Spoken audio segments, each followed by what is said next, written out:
So Brian's given us an interesting overview, I think. And what we're going to do now is start to look at some specific facets of how brands can build out their social footprint and connect effectively. And Christina said on Twitter, it's about people, not customers. I think that's a really good point. It's not just about customers. We need to think about people as human beings, because at the end of the day, the opportunity that social gives us is to have conversations like real human beings. I know that's sort of a crazy thought for some brand marketers.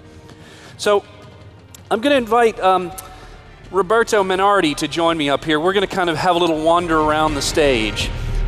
Roberto is the head of global CRM and social media for Acer.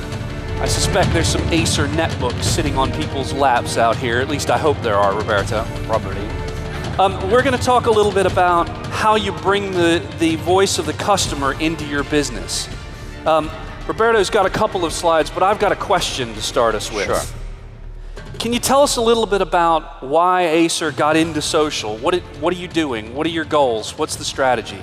Well, marhaba to everybody, first of all. Yeah, let's say that Acer, until 3 years ago, was a different company. The market was very different. Different devices were brought to the market, and we probably were not ready at the time.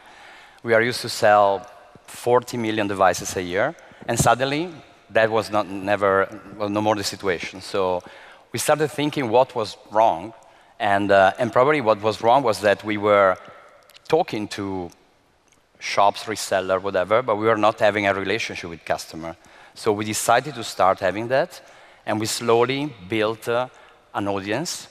We slowly started talking to customers, and we are not there yet. I think there's a long way to go, but we started doing that. So we opened channels, and we started engaging with customers on those channels.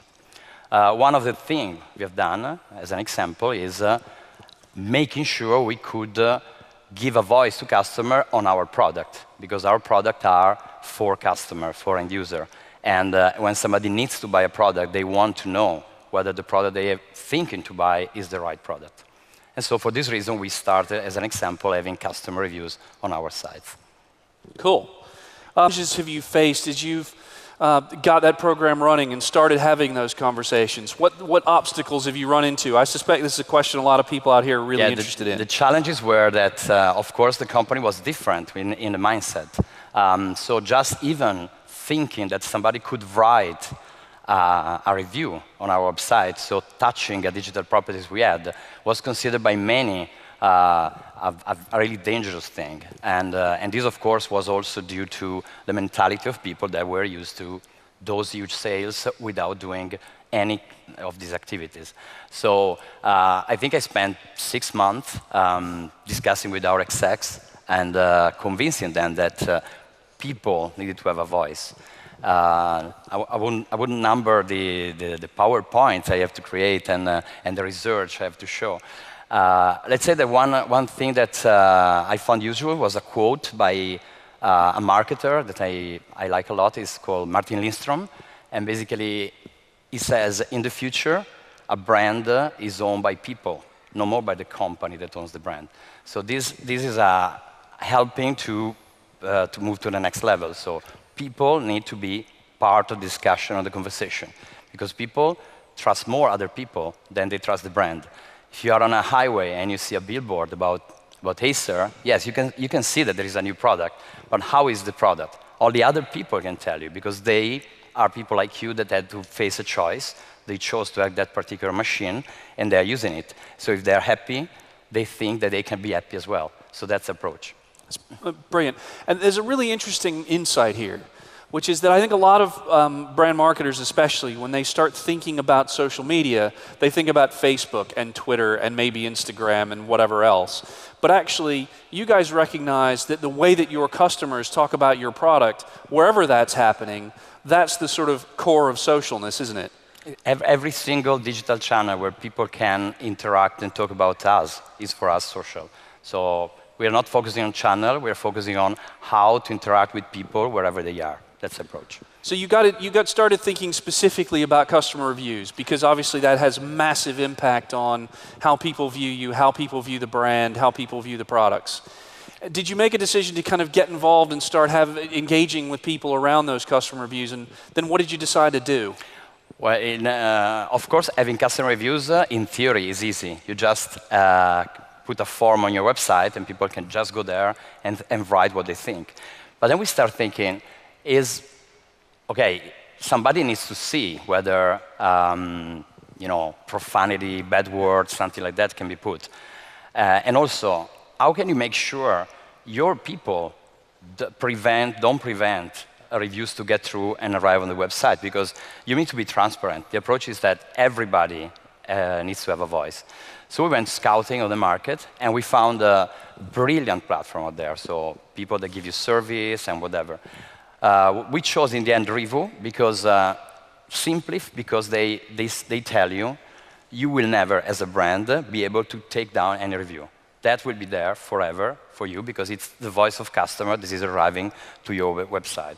So that's, honestly speaking, apart from the technology, which is important, but great company have great technology, we were more on that on the philosophical point of view.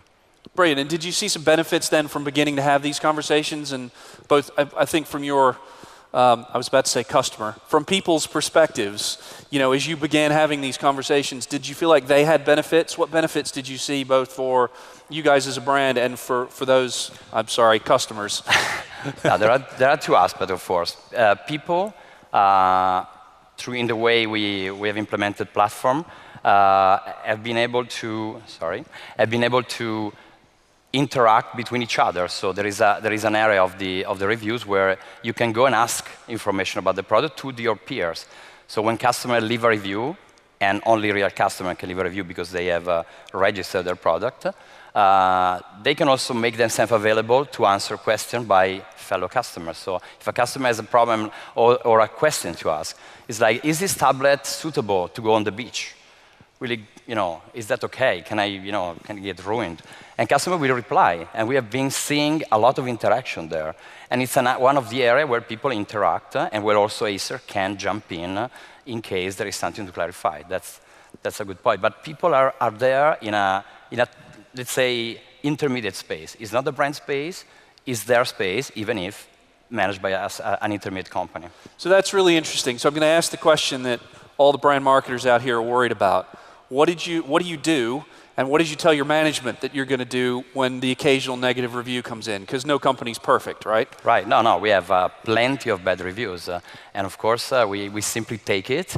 We take it in our bag, and we understand what's happening. We have the information coming from reviews in our situation are put together with one coming from Facebook, from Twitter, from the conversation happening in the customer care, and everything is put together. And we have basically an official report. That's the only voice that exec receive, and that is basically what it is. Dear management, we are not telling you everything is going well, also because it's not going well, but that's the truth. People are telling this, and in a transparent way, this is the information you get. Otherwise, you cannot react on fake data. Cool. That's data. So that's a nice sort of segue into the next, I think, really interesting area about this, which is, okay, so you've got thousands of customer reviews coming in. You've got really interesting discussions happening. Presumably, you're learning a lot about the people who are participating in this, and also, I think, probably some lessons about your audience more generally. How do you use that information and those insights? How do you sort of leverage those back into the business to make the most of them for sort of looking forward? Yeah, that was actually, of course, the thing we have to promise to the management when we started doing this. There is a value here. It's not just, going on and speaking on social media like you're like a kid, but this is real gold for us. So the way we used, I have two examples. One example is that we were learning how to improve our customer care, and not only with reviews, but also with other adjustments we have done in our website and in community we created. We created a technical community where people can discuss about the features, discuss about the problem they have. This has been happening in the last year. So this and that, let's say, I think 1 month ago, Laptop Magazine gave Acer a very good mark, which is B+, that considering that customer care is something that people go to when they have a problem is not bad. We are in the group of the 4 or 5 companies, let's say it's second or third. That was a great and visible achievement.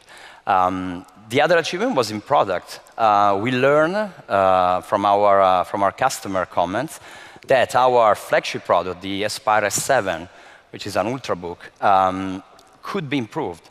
And basically, by listening what they told us, we get the angle of customer. So you don't have the angle of the designer or the angle of the engineer that, wow, I want to put this Wi-Fi module because it's super cool from the engineering point of view. But people eventually needs to use those machines. And we learned that the power button was placed in a bad position because customers were saying, yeah, when I do, it's not very easy to use the power button, so why don't you move it? And we moved it. The fan is noisy. We changed we make the fan silent, and the layout of the keyboard is different. So we took this customer information, the suggestion, and we changed our product.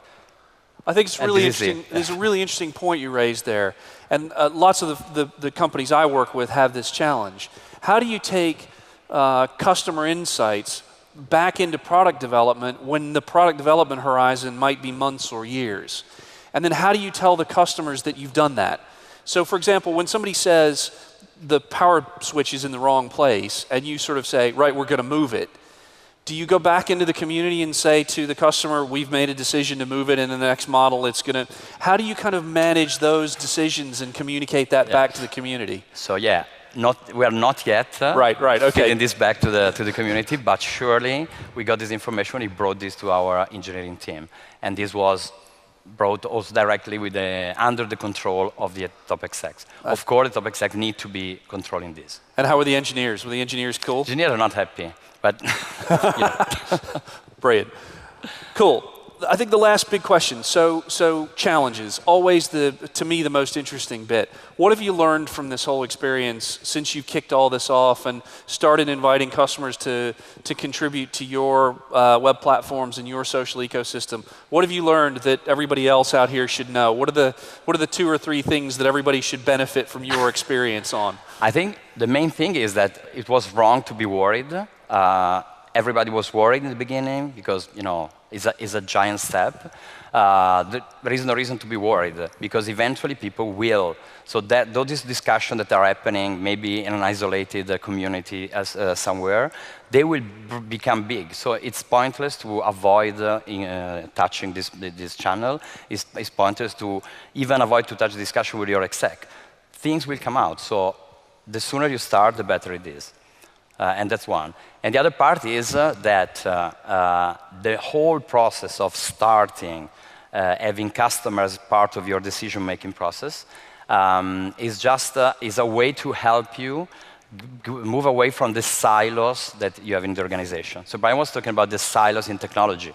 Technology, yes, but I think it's more tough. And I've been a technologist in the past, but it's more tough to take away the silos in your company and make sure you have a common layer and you're talking to your customer as a brand and not as the customer care of Acer, the marketing department of Acer. So that's more tough than integrating the platform. Platform will be integrated eventually with money, with time, but the mindset of people is more important, and this definitely is helping because you have a new component, which are the people that eventually are your customer.